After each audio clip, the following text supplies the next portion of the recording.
இது ஏதோ தலைகளை எண்ணுகின்ற கணக்கு.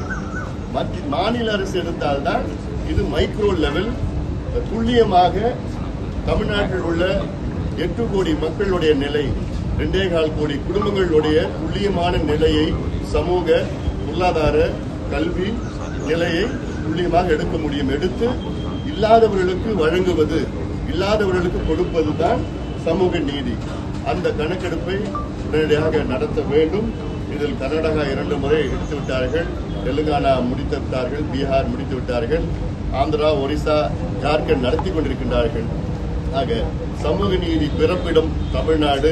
அப்படி தமிழ்நாட்டில் இதுக்கு முன்பு எடுக்கல, அவசியமா நீங்கள் எடுக்க வேண்டும் என்று வலியுறுத்தி நல்லா கேட்டுக்கிட்டாரு. நிச்சயமாக உறுதியாக நாங்கள் செய்கின்றோம்.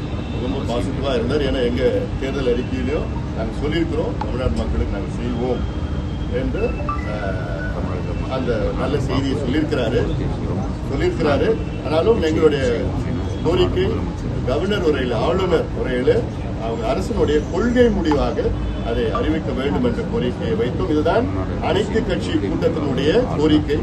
அந்த அனைத்து கட்சி கூட்டத்தின் அத்துணை தலைவர்கள் சார்பிலே இன்று நான் முதலமைச்சரை நான் சந்தித்திருக்கிறேன்.